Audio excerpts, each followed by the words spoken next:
Muy buenas noches, esta es una nueva edición de Conversando. Y vamos a iniciar esta entrevista recordando lo que acaba de pasar en Estados Unidos. Cierre parcial del gobierno. ¿Qué significa? Que se les acabó el presupuesto. Entonces tuvieron que votar gente y se produjo un cierre parcial, en el caso norteamericano, por unos 15 días. Allá no se robaron el dinero del FONAVI. Allá no se agarraron el dinero de la seguridad pública. Tampoco le quitaron el dinero a los jubilados. Ni expropiaron empresas, ni subieron impuestos. Simplemente respetaron el presupuesto. Y si algún funcionario norteamericano hubiese hecho algo siquiera parecido, hubiese ido a la cárcel. He invitado hoy a Adela Lerner para hablar no de este tema concreto, sino de economía, globalización, política financiera, y para también hablar de este sugestivo libro que dice Ahorra, invierte y gana. Un pequeño bestseller para los sectores C y D que ya está rompiendo, por lo menos en la ciudad. Adela, bienvenida. Gracias, Manuel. ¿Qué opinas de lo que acabo de comentar? Bueno, en realidad es una situación, como tú bien dices, nadie se robó la plata, pero igualito es una situación muy triste para lo que significa para los Estados Unidos como país cuya moneda es el patrón del mundo y para el resto de los países. Primero que todo, lo que sucedió en Estados Unidos no es financiero, no es económico, es un tema exclusivamente de soberbia política. ¿De parte de? De ambos bloques. En Estados Unidos la política está dividida en dos partidos, el republicano y el demócrata. Prácticamente nada más. Por ahí aparece un tercero que se lanza a las presidenciales, pero nunca tiene ni siquiera opción. ¿Y qué pasó? ¿Qué pasó? Que Obama insistía en hacer un plan económico demasiado amplio en opinión de los republicanos y ellos se oponían. No, el tema es peor todavía, es más mezquino aún. El plan que Obama está defendiendo a toda costa, y fue la razón que los republicanos no le autorizaron una subida del presupuesto, es el Obamacare, el programa de salud para todos en los Estados Unidos. Obama salió reelecto en la segunda oportunidad por Obamacare. La Corte Suprema avaló la ley del Obamacare. Sin embargo, los republicanos están en contra de ese programa. Entonces, como son mayoría en el Congreso, en la Cámara Baja, en la Cámara de lo que era antes en el Perú diputados, los republicanos vetaron cualquier incremento en el presupuesto del gobierno central de los Estados Unidos. Pero ¿no es a su vez, Adela, un ejemplo de democracia en el sentido de que las cosas tuvieron que hacerse de acuerdo a lo que indicaban las instituciones democráticas y se respetaron pasara lo que pasara? Es y no es, Manuel, porque ahí también tienes la soberbia y la prepotencia del Partido Republicano, pero tienes la tosudez de los demócratas al decir, o sale como nosotros queremos el Obamacare, o todo se va al agua. Entonces, estamos hablando, si eso sucede con cualquier otro país del mundo, ok, pasará. Pero estamos hablando de la primera potencia del mundo, no solamente en el aspecto económico, sino estamos hablando de el país que prácticamente predomina en todos los sectores. Y que finalmente protagoniza un pleito de locas, para decirlo de alguna manera. Correcta, eso fue. Y su moneda, que es la moneda patrón del mundo, es la que se ha visto debilitada. ¿A partir de esto o en general? A partir de esto. A tal punto que el euro estaba en 1.33, 1.34 dólares por euro un día antes del cese, y ahora está en 1.38. O sea, se ha devaluado contra la segunda moneda, digamos, patrón, que vendría a ser el euro, pero se ha devaluado con todas las monedas, inclusive acá en el Perú, que nosotros a nivel mundial somos una economía bastante chiquitita. Sí. No. Eso iba a decir. Han sufrido todos. Ha sido una situación en que todos hemos perdido, pero más aún la credibilidad de este gran país que es los Estados Unidos. Adela, ¿y esto que está diciéndose, que el Perú es una especie de perlita, es una especie de isla San Lorenzo que sobrevive a todo tsunami, todo maremoto, la crisis no es con nosotros?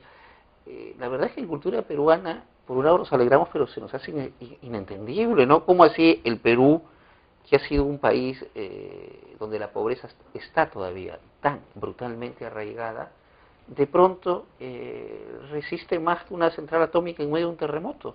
¿Cómo es esta historia? ¿Nos están mintiendo? ¿Esto es real? No, es ¿Cómo real. así un paísito puede ser tan fuerte? Es real, es muy cierto.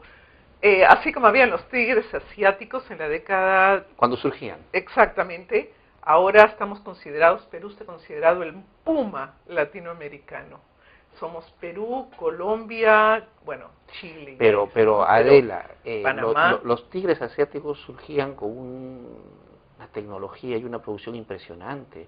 Invadieron el mundo con computadoras, con televisores. Yo diría que globalizaron la economía con toda su tecnología. Yo quiero que el Perú crezca, pero tenemos que conversarlo. ¿Qué está haciendo el Perú para ser un puma en el mundo? Sí estamos creciendo, Manuel. Las cifras arrojan un 5, para hacer un promedio entre 5,4, 5,8 más o menos de crecimiento anual, lo cual, dada la situación de todo el resto del mundo que está o en recesión o con crecimientos mínimos, crecer un 5%, 5,8 al año es bastante. ¿Y esto a qué se debe? Simple y exclusivamente al mercado interno. Nosotros, los peruanos, hemos salido al mercado a consumir. Es simplemente eso.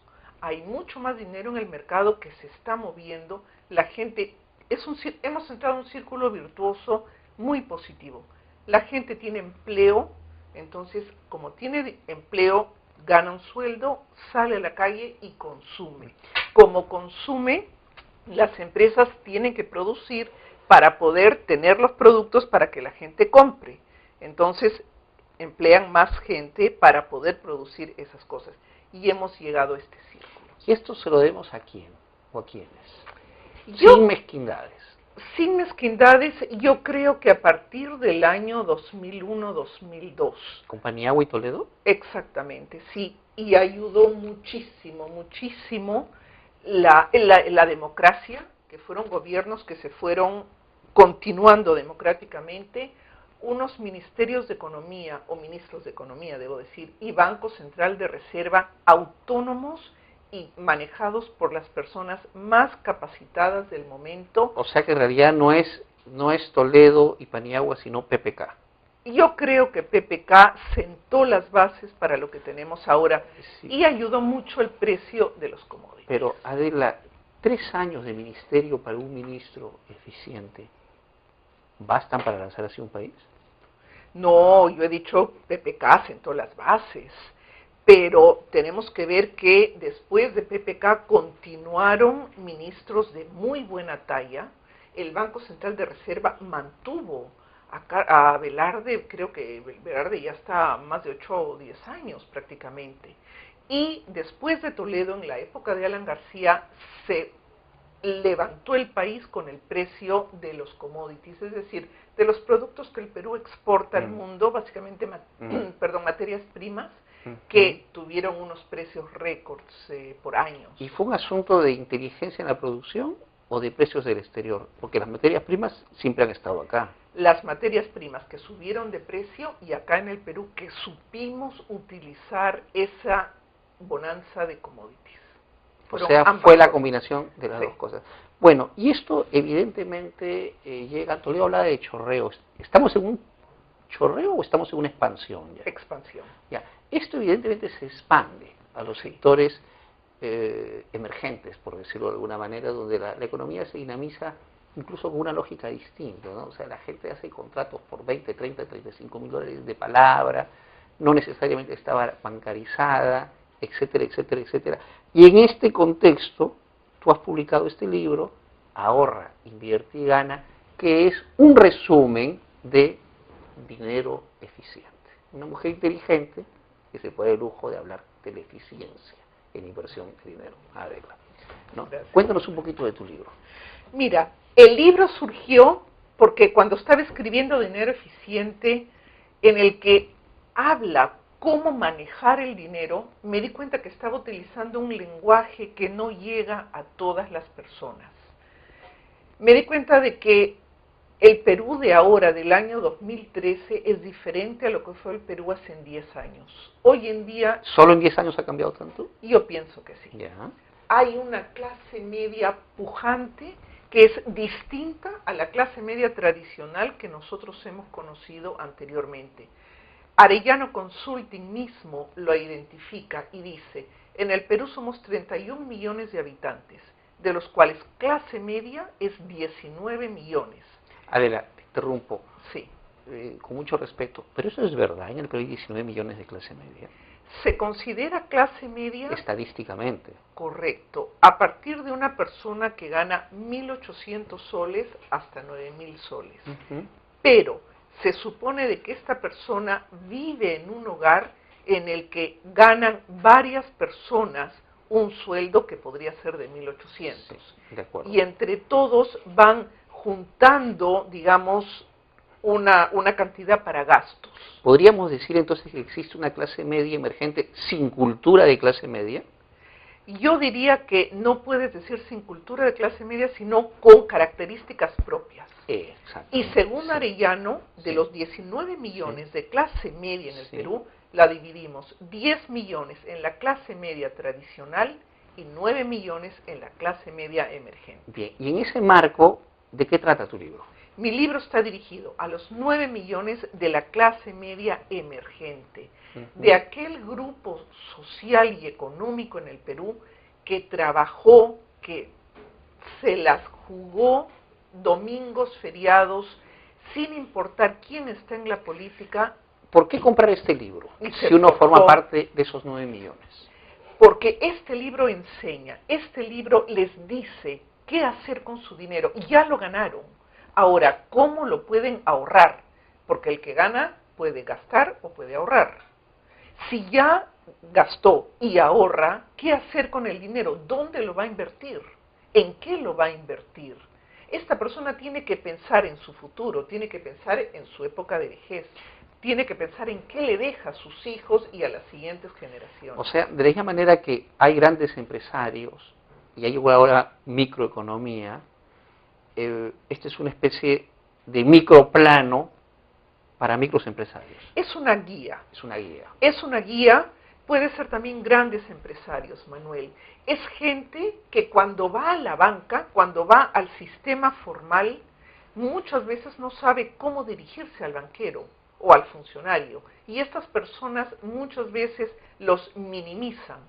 Entonces, en el libro le estoy diciendo... Los ignoran, los excluyen, o sea, los ponen al final de la cola, o sea, cosas típicas además de este país. Adela, vamos a hacer una segunda entrevista, es decir, va a haber un segundo link, en el cual además te propongo hablar de economía mundial, relación China, Estados Unidos, emergencia rusa nuevamente en la economía, ¿no? Los visados, de qué manera va a repercutir en la economía si Perú logra acceder a la Comunidad Europea libremente, etcétera, etcétera. Y también hablamos de cosas de libros, ¿te parece? Sí. Entonces, nos despedimos para a su vez una pausa y